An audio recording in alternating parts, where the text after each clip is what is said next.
At the market, bakers laid out hot flatbread, and the steam from the dough mixed with the smoke from the resin used to grease the wheels before a long journey. At that hour, the preacher was already climbing on to the stone ledge at the gate and speaking in hints about the sins of high-ranking people. He waved his hands over the crowd as if raking an invisible web, and people caught the words impurity, temptation, and intimacy as if they were stones with which to pelt an invisible enemy. And the quieter the courtyards became, the more convincing it seemed that somewhere above there must be someone to blame. A male voice greets the audience, asks them to write down which city and country they are watching from, whether they have encountered stories in old books where moralizing served as a weapon against the ruler, promises to bring together myth and document in one frame, thanks them for any comments, and wishes them a calm but attentive viewing. This story had to be unraveled in the same way that layers of soot are removed from icons. One layer is removed and another appears underneath, each claiming to be the true one. Some sermons from the late 12th century contained transparent hints of male intimacy among the nobility, and attentive listeners understood who was being referred to. In the Chronicles, from monastic records in Normandy to later compilations, there were lines about shared meals and shared beds as a sign of friendship between court alliances. In later copies, these lines suddenly took on a different meaning. The dates differed. Different hands entered the same episode as if in different years. And it turned out that the scandal either preceded the campaign, followed it, or coincided with the return from captivity. This was not a game played by scholars. It was a tool. As soon as the royal treasury was empty, somewhere in the square, a voice was raised about sin. The documents were silent, unlike the preacher. In the treasury books, where a neat clerk wrote out the fees for the campaign, the ransom for the captives, and the taxes for maintaining the garrisons, there were no lines about moral investigations or rules for cleansing the court of excess. The customs records listed shipments of wine, salt, and leather, along with the names of the collectors. The registers of royal grants listed lands and fortresses purchased for war or peace. The silence about intimacies was precisely where any judicial action would have left a trace. In the records of ecclesiastical courts, in royal decrees, in records of fines. This silence neither justified nor accused.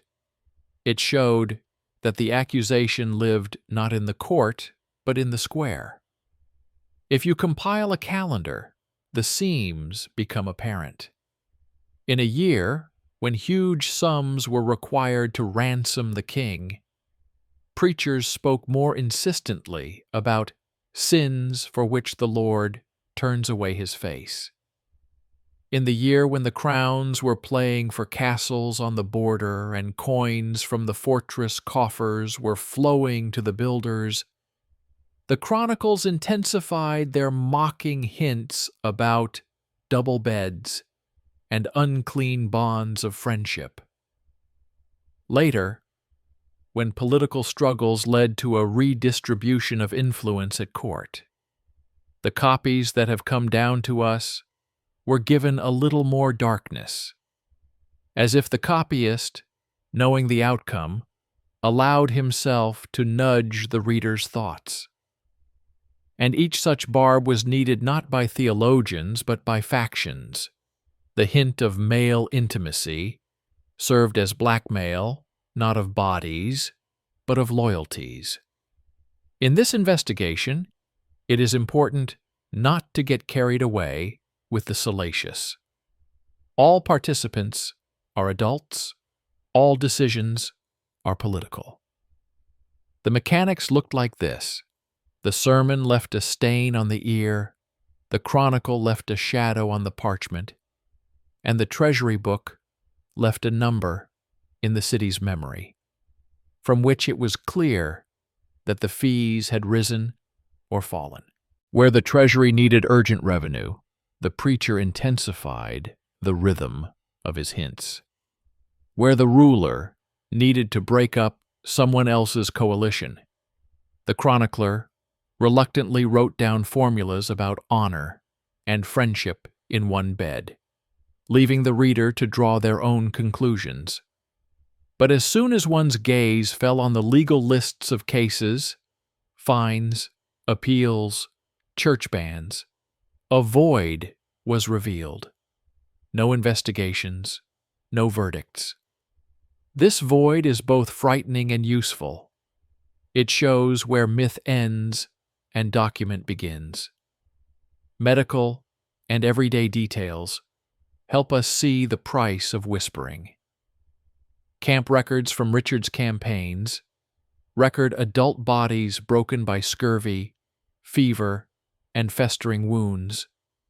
Lists of the wounded during sieges speak of severed fingers, pierced shoulders, burned eyes, and all this alongside dry lines about rations, cracked wine barrels, and spoiled flour. People died of thirst, of infection, of stones on the wall, not from intimate relations or mythical debauchery. At the same time, in European cities, where sermons spread rumors, adult listeners received neither a fair trial, nor a clear prohibition, nor a clear permission. They received a story that gave factions leverage in the struggle for castles and duties. Putting the different sheets together, it is easy to notice another seam. The geography of the hints coincided with the interests of the neighboring king and local princes. Where the treaty required concessions, accusatory stories arose more often. Where money went to walls and ships, words of unclean friendship were heard, designed to force the court to seek excuses and make concessions in deals. The chronicler may not have liked the king. The preacher may have sought a simple explanation for the troubles, but the main beneficiary was close to the defensive ramparts. In those offices where it was believed that a ruler weakened by hearing loss would surrender the castle and lower the toll. And whenever it was necessary to extract coins from the purses of subjects, the same hints were raised as a trophy. This is the price for the sins of others. This rhetoric was repeated for decades because it was convenient. It is important to note where empty talk ends and a dangerous tool begins. Rumor, left without legal recourse, works like a club without protocol. It humiliates without answering. It pushes without explaining. It turns faith into proof, and proof into unnecessary excess. In one monastic collection, a commentator drew a moral from the battle for the city. It was not victory or defeat, but the shame of impure friendship that supposedly brought disaster. Meanwhile, the local government books show in words how much the assault cost, how many died from the epidemic, how much was spent on horse feed. And again, there is no hint of procedural life. This does not mean that everyone was holy. It means that the tool was not fact, but suspicion. When the reader catches himself hearing the same word 1,000 times and never seeing the deed, it is worth looking back at the archives, where the scribe calculated the duty on barrels and crossbow strings. He would certainly have noted the expenses for cleansing the court or correcting morals if such measures had existed in legal form. There are no such lines there. Instead, there is a long arithmetic of ransoms, garrison fees, payments for the services of intermediaries between feuding courts, and each such wave of income or expenditure strangely coincides with a flurry of preaching hints and chronicler snorts. This coincidence is the first twist of the key. Scandals over word usage grow alongside fiscal crises. Behind this mechanism are living adults, courtiers who shared access to the ruler's ears, bishops who needed to explain to the people why they were collecting another tithe, city elders who supported a convenient legend for the sake of concessions and duties. Preaching gave them a voice. Chronicles gave them long-term memory. The treasury book provided a benchmark against which to measure where morality ended and the budget began. And in none of these nodes, for as long as can be remembered, did a legal case of debauchery arise that would have led to convictions. The myth continued to resound loudly, while the documents remained silent. And yet the danger lies not in the king's words, but in the city's habit of living by innuendo. Hints breed irresponsibility. You can whisper. You can understand. You can set fire to the square. But you cannot demand proof, and you cannot defend yourself with procedure. In such an era, any word of closeness becomes a coin with which to pay for a tower on the border and for a concession in a treaty. Meanwhile, adult warriors rot in bandages from infected wounds. Adult farmers pay tithes. Adult craftsmen lose their jobs because of new taxes. Their bodies are recorded in lists without allegories. Their pain needs no hints.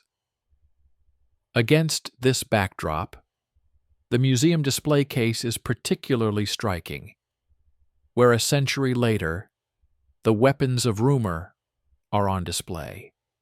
Sheets of sermons with underlined words, late copies of chronicles with bold margins, and next to them, an empty space where the court records could have been if the scandal had been more than a political game. This first part unfolds a map on which myth and document stand side by side.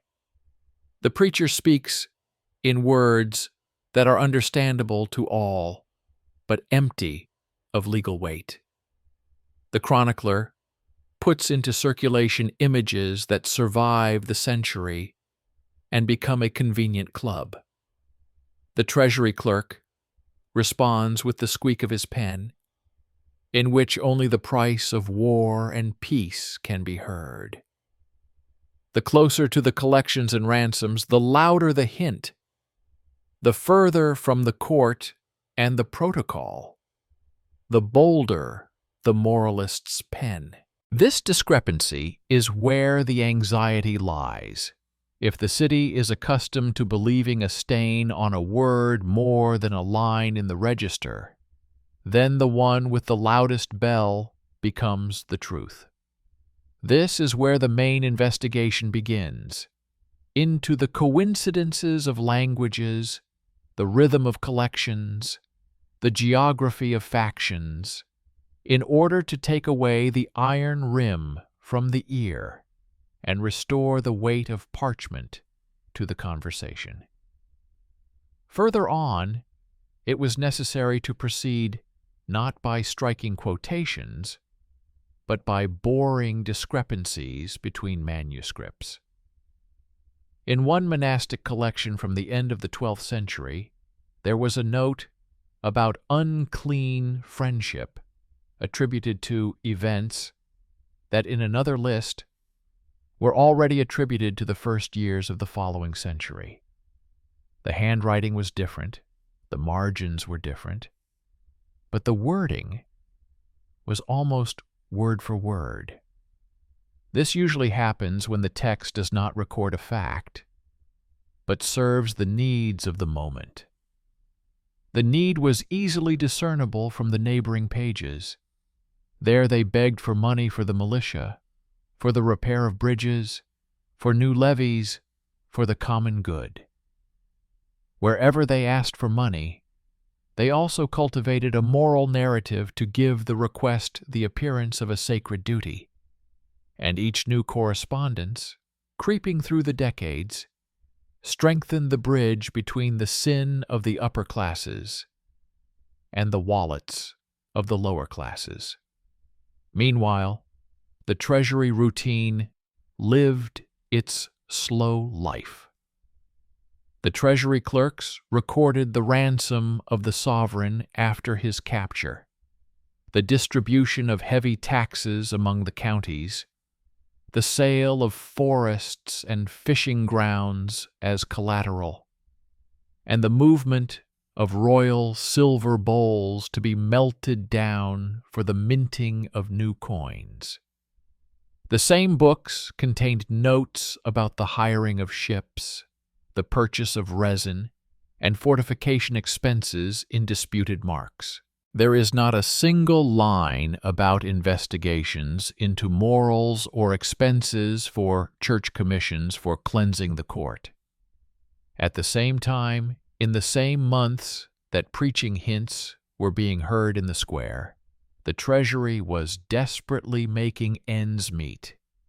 One year it swallowed the burden of ransom, another, it patched up garrisons, and a third, it resolved conflicts with a neighboring king who was buying his way out of a campaign.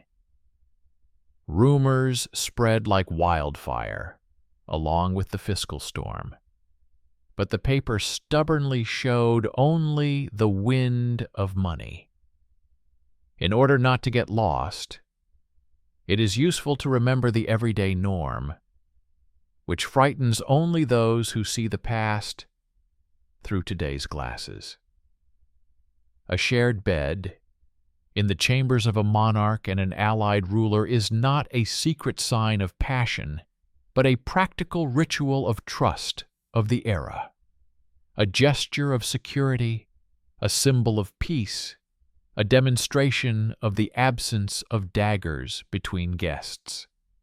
This is how receptions were recorded even by the grandfathers of those who later composed scandals. A chronicler, at odds with the court faction, could easily turn this custom into a shadow. But if the custom had become a crime, traces of it would have been found in church records. There is silence there. Church courts willingly recorded adult matrimonial disputes, fines for adultery, perjury, but they did not rise to the level of a sin worthy of the deposition of a royal person. Without a thunderous body of evidence, and without high-level politics. There was politics. There was no body. Geography also suggests that insinuation was a weapon. Texts where closeness flares up, more often come from places where a neighboring ruler was fighting for cities on the border and needed to weaken his rival without open warfare. The monastic scribes of these areas depended on the mercy of local lords and conveyed the necessary emphasis, great sin, as an explanation for the misfortunes of the people. And there was enough misfortune even without parables. Officers' reports of sieges note adults suffering from dysentery due to spoiled supplies, frost-bitten fingers after heavy rains and winds, and hunger pangs during prolonged blockades. Field surgeons cut away rot without anesthesia, cauterized wounds with hot iron, and left the names of those who did not survive the third night in the fields. Nearby, in the cities, sermons pointed to personal debauchery as the cause of the general suffering. It was a convenient logic. It was easier to raise taxes and persuade the interfering nobility to make concessions. The power of whispering is also revealed by its cyclical nature. As soon as the crown emerged from another fiscal storm season, for example, after collecting special taxes for the war or after selling off regalia, the tone of the chronicles softened, and the preaching rhetoric shifted to other vices. As soon as a new drop in revenue appeared, the motif of unclean friendship returned. Where myth works as an instrument of pressure, it never lives only once. It is raised again and again by those who benefit from stirring up shame and diverting conversation away from grain prices, garrison salaries, and the condition of bridges. The paper responds not with a retort, but with a trend line. What is repeated with the collection of coins belongs not to theology, but to the budget. Another seam is judicial architecture. If a case against a person of royal blood were to be considered on such a serious moral point, canonical mechanisms would have to be set in motion. Formal denunciations drawn up by skilled lawyers, commissioners recording testimony, appeals to the curia. None of the compendiums of canon law that have come down to us include such a process. On the other hand, detailed records have survived from those same decades about confiscations for debtors, disputes over the dowries of adult spouses, sentences of public repentance for adultery, everything that is legally convenient and profitable. Wherever the court has money and deadlines, paperwork grows like grass. In our story, paperwork is a desert. This means that they were not afraid of the court, but of the noise. They worked not through accusations, but through the bell. Meanwhile, another, more dangerous kind of music was playing at court. The feuding factions. Some relied on experienced knights from the continent and family ties. Others on the interests of merchants in port cities, and still others on the favor of a neighboring monarch. Any concession in negotiations immediately caused a shift in the distribution of customs revenues and forced the losers to look for new leverage. Such leverage came in the form of a sermon delivered in the right city, on the right Sunday, with the right hint. The Chronicle, rewritten a generation later, picked up on this signal and turned it into a supposedly eternal truth. Then paralysis set in. It became dangerous to argue on the merits, because every debater automatically became a coverer of sin. In such an atmosphere, budget decisions are hidden in the shadows, and lies about proven debauchery live longer than piers and towers. Outside the palace intrigues, the rumor affected the bodies of the adults below. Merchants complained in notes that the latest levies for the atonement of the highest sins were drying up their turnover.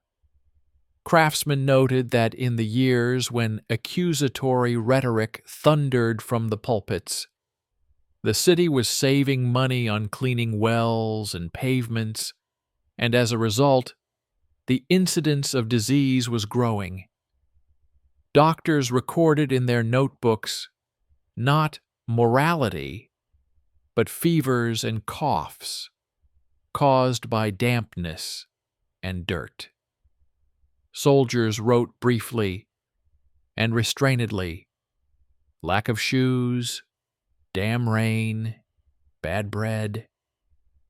These dry lines are the reality against which unclean friendship serves as a noise screen. The noise is warm and sticky.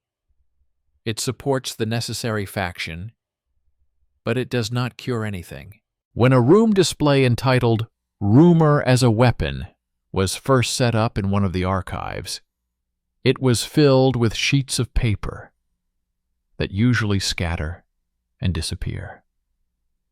There were preaching notes with similar formulas from different cities, late copies of chronicles with suspiciously identical inserts, and a couple of letters in which secular agents politely asked spiritual authors to remember the temptations of high-ranking officials in anticipation of negotiations. Next to them were empty shelves marked court cases and punishments, and this empty space spoke louder than any exhibit. Everything was visible in the display case: how hints go hand in hand with crisis, how treasury papers remain silent, how chronicles change dates, slightly adjusting the narrative to suit the convenience of the political victor. From this perspective, the question, was it a sin, turns out to be a trap.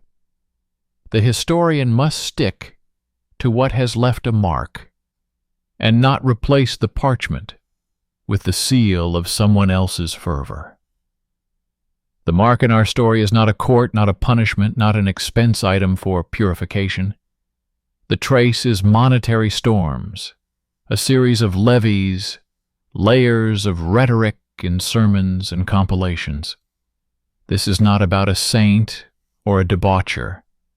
It is about the technology of power. When the king needs to be strong, his rumors become quieter. When he has to give up a castle or reduce taxes, they become louder. In the square, whispers are turned into iron. In the treasury, whispers empty the shelves of cups because they are taken to be melted down for coins. In the chronicle, whispers become an eternal mark and live on as long as the reader's craving for the shame of others lives on. And so the investigation must continue to the addresses of the copyists, to the patrons of the departments, to the routes of parcels with arguments about the temptations of high-ranking persons. Where it is possible to link the sermon to the day of tax collection and the insert in the chronicle to diplomatic bargaining, the true topography of rumor will appear. It will not justify anyone or condemn morals.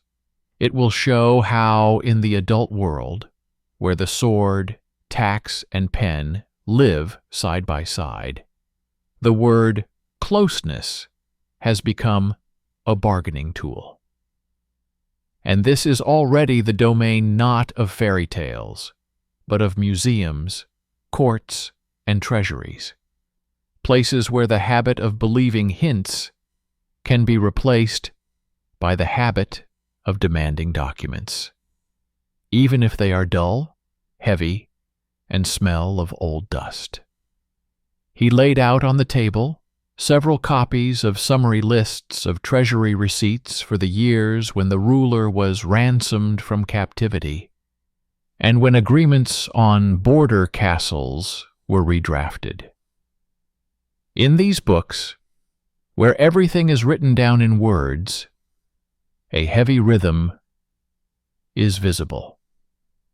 First, huge sums for ransom, then additional payments to garrisons, then the sale of regalia, then an attempt to patch up bridges and piers. He also put here excerpts from monastic sermon collections, where the keepers noted the topics of Sunday sermons. Where the treasury was raging with expenses, the theme of Sunday became the temptations of the upper classes, unclean friendships, and signs of blindness from luxury. Where revenues returned to normal, the sermon switched to the usual vices: usury, laziness, drunken noise. This synchronicity seemed too neat to be accidental. It was reinforced by another line. In later copies of the Chronicles, the dates of the scandals crept closer to the reports of the deficit, as if someone's hand was pulling the story toward a convenient conclusion. He remembered another layer: the embassy letters in which the court reported on negotiations with the neighboring king. During those weeks, there was always whispering around the court about the softness of the will, about overly friendly banquets with a foreign sovereign.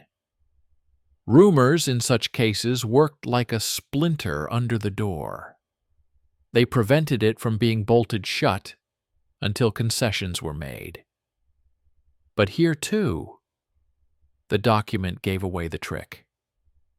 In the correspondence of the customs collectors, in the reports of the shipbuilders, in the registers of fortress repairs, there was no trace of moral commissions, but there were meticulous lines about how much the ballistas cost, how much was spent on resin, how much on bread for the garrison. When politicians ran out of arguments, morality was used as a battle cry.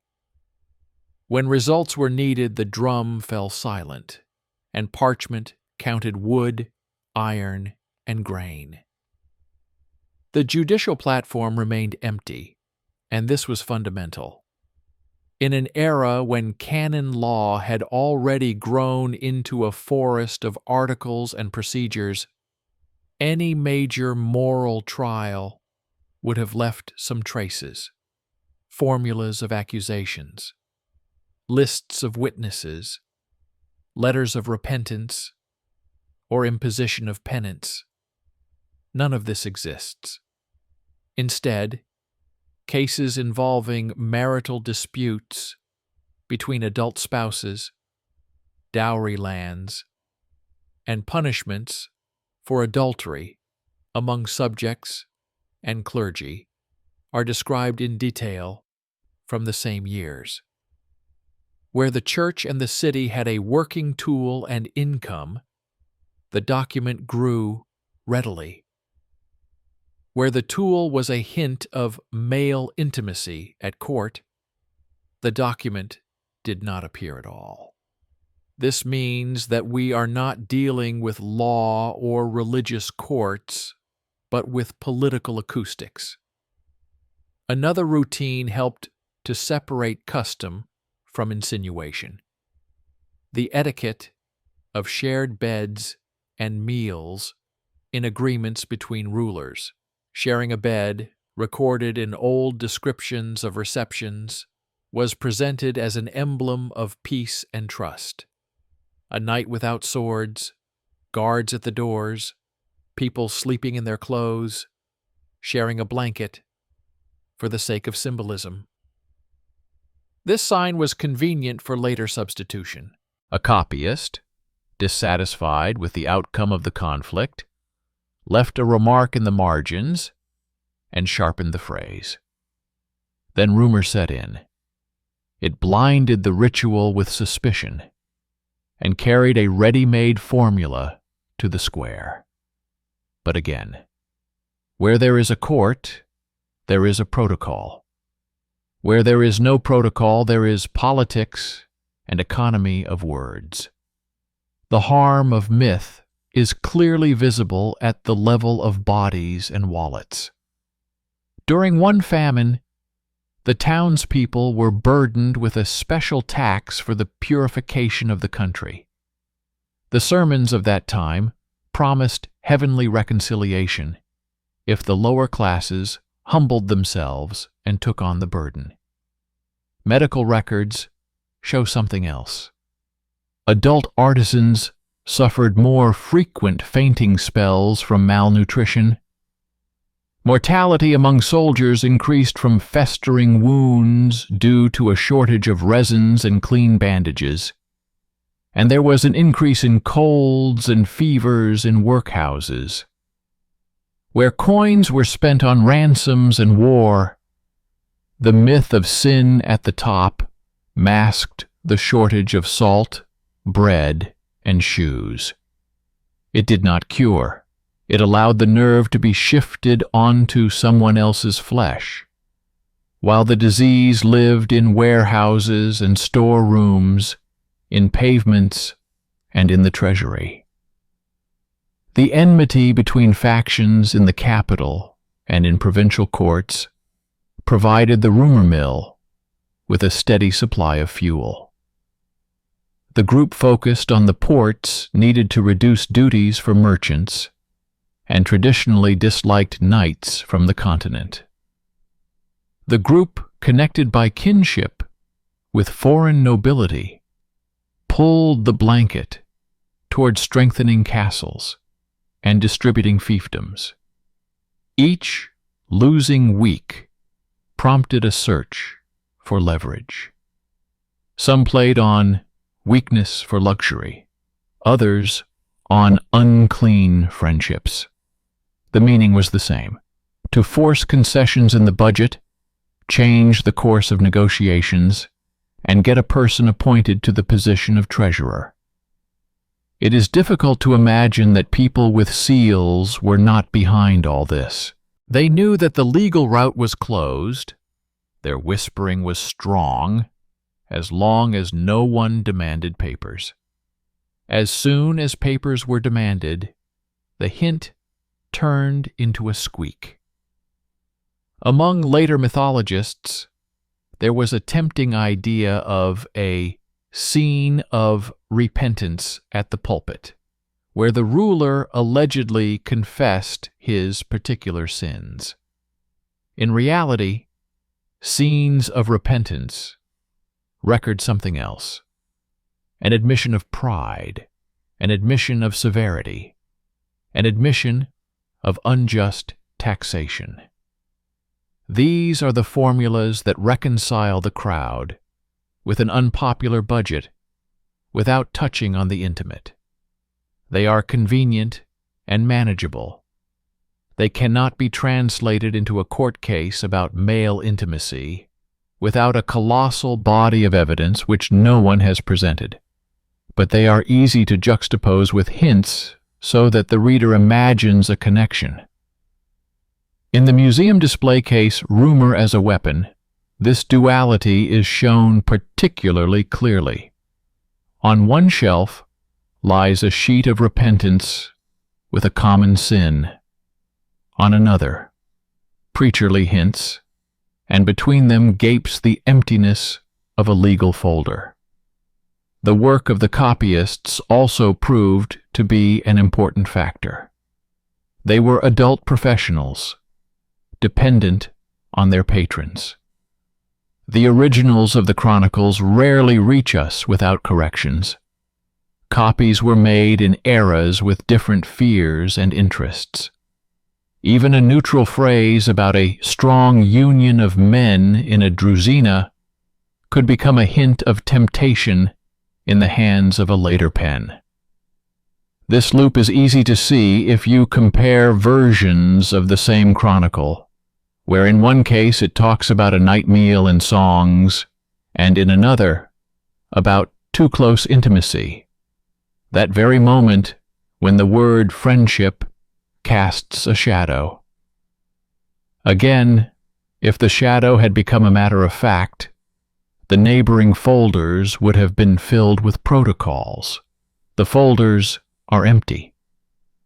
Against the backdrop of this wasteland, the treasury rings out particularly clearly. In one of the years described in words, it was necessary to sell part of the royal estates to pay for the garrison and ransom the hostages.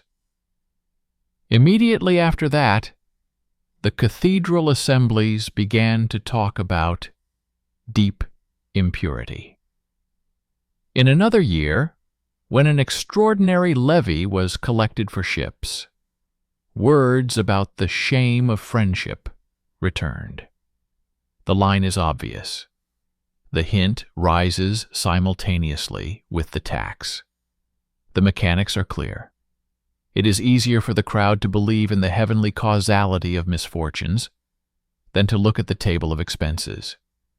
And on the table is a forest of numbers that cuts through the legend without malice, simply with long arithmetic of iron, bread, wood, and silver. From this map grows the main conflict, not about sin or holiness, but about the city's right to demand paper, where the faction offers a hint. As long as the hint sounds weighty, it is convenient to manage the budget and personnel. As soon as you open the book of revenues and expenditures, it loses its volume and becomes a hoarse echo. History does not remove moral questions. It merely places a museum display case and a treasury table side by side. There is no proof in mocking the body. There is no justification in the silence of the protocol. There are coincidences between languages and expenses, and there are people whom this noise has taught to pay with other people's bodies for someone else's concession. And here history leads us to the next step, to the personal topography of rumor, to the names of those who fed it during the necessary weeks, and to those small, almost imperceptible decisions with which the city can wean itself from believing in a bell without a seal. He began with the most thankless task, the names of the copyists and their patrons. In the catalogue of manuscripts, next to the titles of the chronicles, there were notes about which monastery had made the copy and on whose behalf. In some places, the patron was an adult prince whose income depended on border duties. In others, it was an adult bishop whose see was in dispute with the crown over tithes. Where the patron needed concessions, the copies were updated. Phrases about night meals, rituals of trust, and symbolic joint lodges were suddenly obscured, as if someone had moved the lamp and traced the outline with a pen, turning custom into suspicion.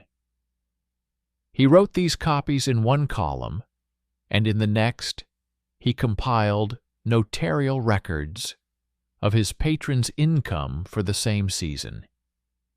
An increase in fees when negotiations were successful, a drop in revenue when the crown insisted on its prerogatives. The third column was devoted to sermons, the topic of Sunday, before and after important councils. The picture was consistent with the usual law. Whispers about unclean friendship arose on the eve of fiscal bargaining, subsided immediately after a monetary decision, and grew again with the next attempt to squeeze out a concession. In order to prevent legend from overshadowing fact, he followed the line of canon law. In the collections of decretals and capitularies, which pedantically describe the matrimonial affairs of adults, punishments for adultery, perjury, and quarrels between canons, there was no procedure or precedent by which hints of male intimacy around the sovereign would be turned into a trial. There were long formulas of repentance for pride, dry tariffs for penance, details about fines for physical misconduct by laypeople. Where the church had the competence and will to prohibit, the paper rustled like a forest. Here, there was silence. This silence was not even filled by the scene of repentance at the pulpit, beloved by later storytellers. Real repentance letters spoke of severity, of untimely taxes, of hard hearts, but avoided intimacy, because intimacy without evidence does not provide a basis for judgment. Next, he collected private letters from people at court, not confessions, but dry notes about affairs. Which of the adult barons had arrived at the council? Who had been entrusted with port duties? To whom the ambassador had been sent with a strange bird and a betrothal word? Hidden in the corners of some letters were polite requests to remember the temptations of high-ranking persons when a difficult conversation with a neighboring king was imminent. These phrases were not orders, they were the same drum that thundered from the pulpit. Stir up the square while the division of fortresses is being drawn up in the hall. He placed these notes next to the customs revenue charts and saw how neatly the dates coincided. First the bell, then the concession in duty or castle, then silence. At this point, the myth ceased to be a mystery and became a tool. In order not to drown in dryness, he returned to the bodies, because it is the bodies that pay for the sound of others. The medical notebooks of the camp doctors noted adult joints swollen after marches in the rain, ulcers from wet shoes, fainting from malnutrition, and wound infections from dirty water. City inventories indicated how many times a season wells were not cleaned for the sake of economy, how many boards were missing from the bridges over the sewage ditches when the treasury squeezed money for negotiations or ransom. During those same weeks, sermons, filling the void of meaning, explained everything as sin at the top. He did not argue with theology. He showed how words shift the blame from the breadbasket to someone else's dignity, allowing those who hold the seals to buy time.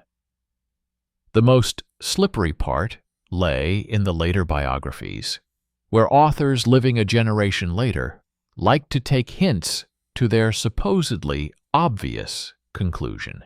He placed two versions of the same story side by side, an early one, which speaks of a retinue, songs, and a shared bed as a sign of peace, and a later one where the same words are turned toward the most dangerous intimacy. In the early version, there were expenses for a guest feast, gifts, and guards at the doors. In the later version, there was nothing, only the desired moral. If the later truth had existed at the time, it would have left traces in the treasury and the courts. There were no traces. All that remained was a piece of paper, sighing about the price of the ransom and the nails for the footbridges. To reinforce this logic, he took two specific examples. In one case, it was about the years after the Tsar's captivity. Huge sums for ransom, the sale of regalia, the hasty assembly of ships to control the strait. At the same time, the topic of impurity among the great was circulating in the departments, and in the Chronicle there were mysteriously shifted dates of scandals that supposedly happened earlier. In reality, the treasury only shows the burden of the ransom and the expenses for the sea. There is no mention of a church commission or legal proceedings. The second case involved a dispute over border fortresses. Before each meeting of the ambassadors, there were whispers about 2 warm receptions, and after the agreement, the rhetoric disappeared, as if it had been pulled out of thin air. The document lay like a stone and did not change. The rumor swelled and deflated like a bellows that is inflated during every bargain. Another link without which the story would seem flat is the reaction of the adults below. Merchants recorded in their books how another purification of morals was accompanied by the introduction of temporary taxes on barrels and fabrics. Artisans complained to the elders about the decline in orders due to buyers' fear of new levies. Servants wrote about delays in wages in the months when the topic of sin at the top was most vocal. These are not the kinds of testimonies that moralists love. They are the ones that stand up in court. They do not brand anyone. They show the material cost of the drumbeat around the bed that no one saw, but everyone discussed. When he brought all this boring harvest to the hall, where the museum display Rumor as a Weapon later stood, the curators initially asked for something livelier. He insisted on the opposite, to dim the lights, to place the sermon and the treasury, the manuscript and the empty court shelf next to each other, to let visitors notice the coincidence of dates and the silence of the protocol for themselves. A simple diagram was hung on the wall, without arrows or accusations. In one column were the topics of the department, in another, expenses and fees, in the third, legal cases, empty in the necessary places. As they left, people uttered mature, not at all enthusiastic phrases. Better a boring book than noise without print. That was the conclusion that made it worth stirring up the dust. He ended his investigation where he began, at the bell that calls people to the square. A bell is useful when it announces a fire or an enemy attack. It is dangerous when it asks for attention instead of water. In an era when adult men returned from campaigns with fever and damaged lungs, and adult women raised families in years of reduced bread rations, every hint that did not go to court became a tax on dignity. The myth screamed of proven debauchery, while the document responded with a lack of cases and an abundance of fines. This dissonant pair gave birth to a showcase where rumor lies next to an empty space in the protocol. And if history has an ending, it is simple. When the city learns to see that insinuation lives according to the Treasury's schedule, not the calendar of sin, factions have fewer levers to control through shame. From that moment on, the bell is returned to its purpose, to call for a fire, And doubts are carried not to the square, but to the office, where there is parchment, a seal, and adults ready to read the numbers, even if they smell of old dust and do not warm the heart. He decided to check how the memory of the rumor had changed over generations, and what people who controlled schools and university departments had done with it. In textbooks for young clerics, rewritten a century or two later, the image of the ruler became a convenient example for paragraphs about pride and inconstancy. There was no court case or article of canon law, but next to it were miniatures hinting at excessive friendship as a vague cause of disasters. He placed such a textbook next to the register of taxes levied for bridges and roads, and saw that decorative morality had outlived even the memory of how the pavements broke and the warehouses rotted. Adults learned from beautiful hints rather than accounting, and therefore, 100 or 200 years later, they repeated someone else's whispers, as if they were ancient wisdom. Thus, a rumor born of fiscal necessity became part of everyday education, as if its seal were not the bell of the square, but the long, patient voice of the school. To show how the change in perspective worked, he took out several inventories of church property. They mentioned chalices, salaries, carpets, and manuscripts sold or pawned during wars and ransoms. These inventories, dry and stubborn, recorded the cost of peace and war more accurately than any sermon. Next to them, he placed later hagiographies, where authors living generations later transferred old allusions to a new scene, sometimes embellishing them with non-existent details. The inventory included silver, wood, fabric, payment to the carpenter, payment to the boatman, payment to the scribe.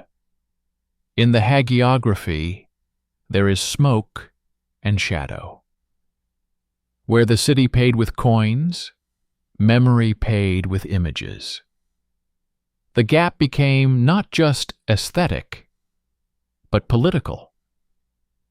The new ruler could use the old cloud for his own bargaining, just as an old fortress wall is used for a new coat of arms. He returned to the theme of bodies and medicine, because that is where the myth is revealed through its consequences. The medical notebooks of palace and field doctors noted adult bodies weakened by grueling marches, poorly prepared food, cold dampness in the camps, and poorly washed wounds. The herbal notes of that time recommended garlic infusions and warming ointments, and at the bottom of the page the scribe noted the impossibility of buying clean linen due to rising prices. These sheets, smelling of dried grass, spoke of the real source of pain.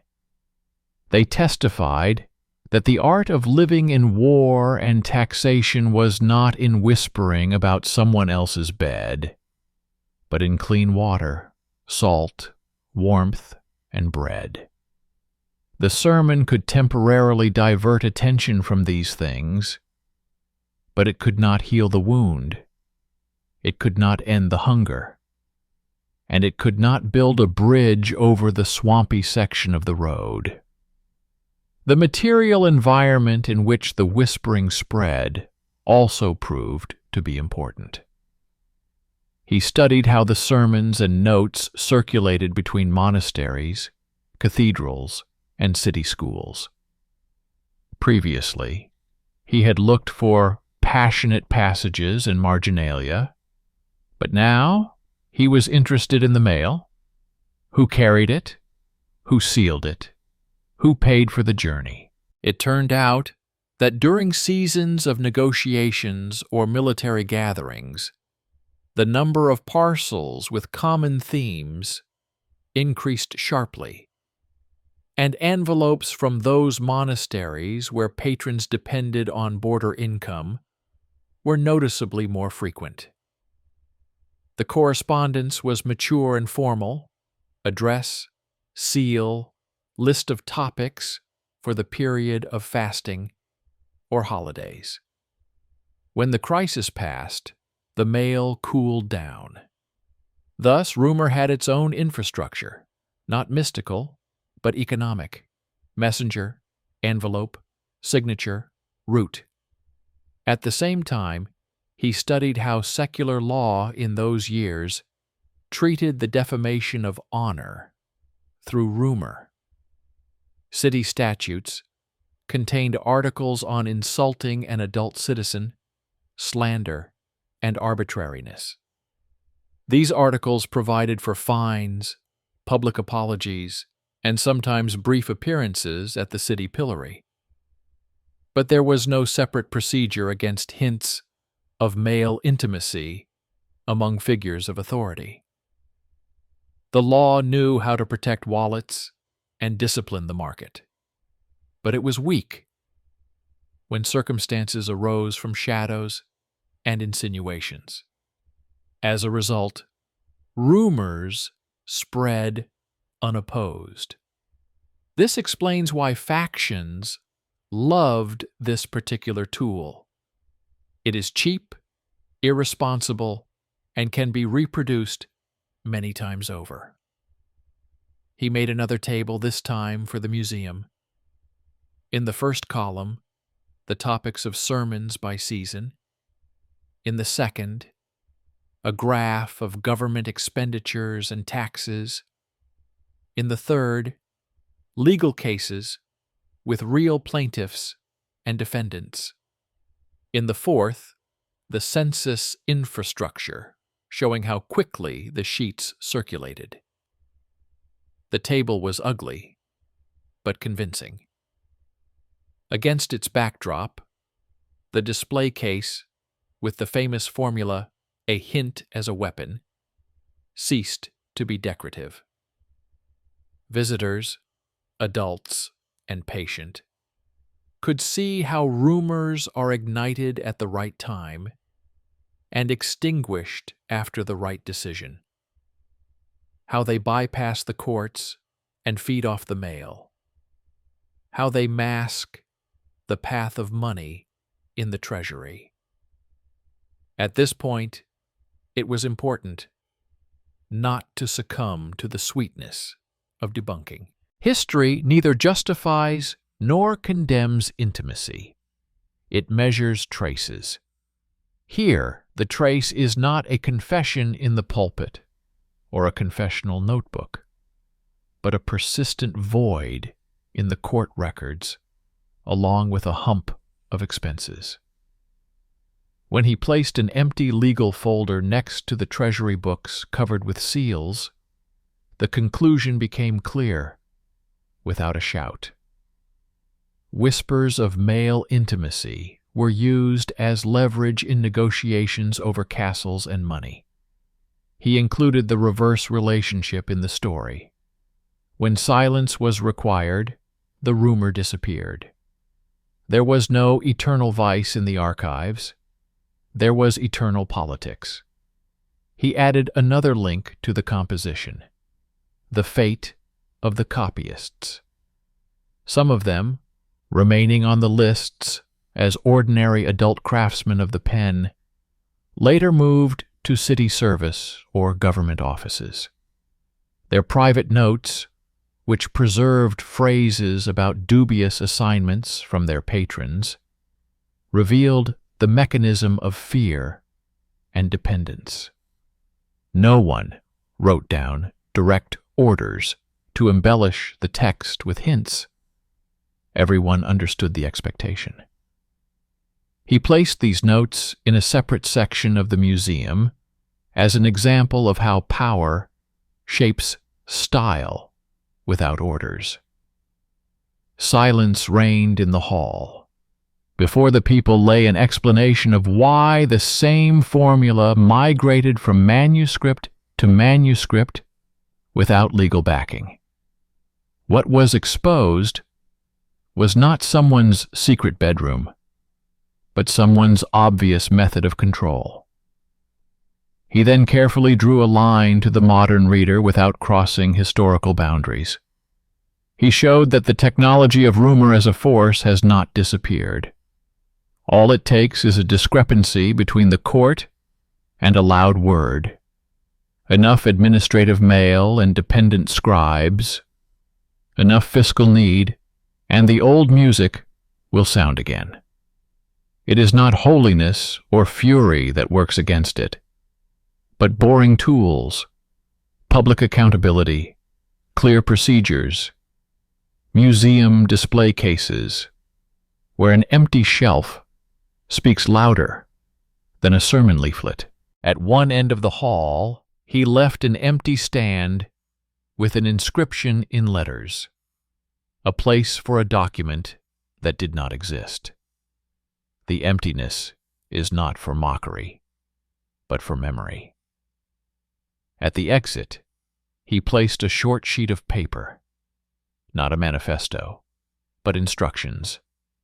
There were only a few lines. When hints and fiscal storms coincide, look for the motive and the customer.